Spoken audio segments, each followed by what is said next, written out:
State buttando un sacco di spazio e di conseguenza soldi per file che hanno delle dimensioni non appropriate rispetto il loro obiettivo. Un conto è avere un formato presentabile, un conto è un formato usufruibile, soprattutto per l'intelligenza artificiale generativa. Quando dico che i PDF sono voraci di spazio, mi riferisco proprio a quello che stai vedendo a schermo. Il PDF originale caricato sul magazzino pesava 106K e con solo il testo estratto quasi 4.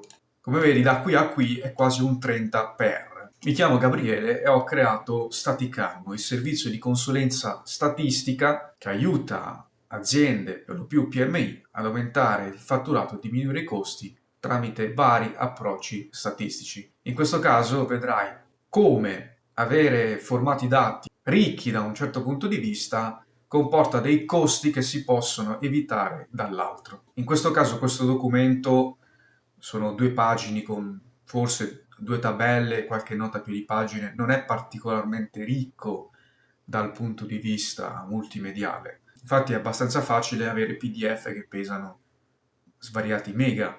Avere cura delle dimensioni dei file che si usano non è una masturbazione mentale da tecnico, ma dovrebbe essere una sensibilità di chiunque ha un'azienda o anche una piccola attività. Nello specifico io ti sto facendo vedere il magazzino del creatore, che è una soluzione che anche tu puoi installare gratuitamente sul tuo server, che ti aiuta a dare una seconda vita ai tuoi contenuti che crei per la tua azienda, grazie al discorso che sia tu che potenziali clienti o la tua community possono interagire con i contenuti che hai creato con tanto tempo, costanza e così via. In passato però ho fatto un errore dicendo che il magazzino convertiva i PDF in Markdown ed effettivamente anche nelle documentazioni del magazzino c'era scritta questa cosa.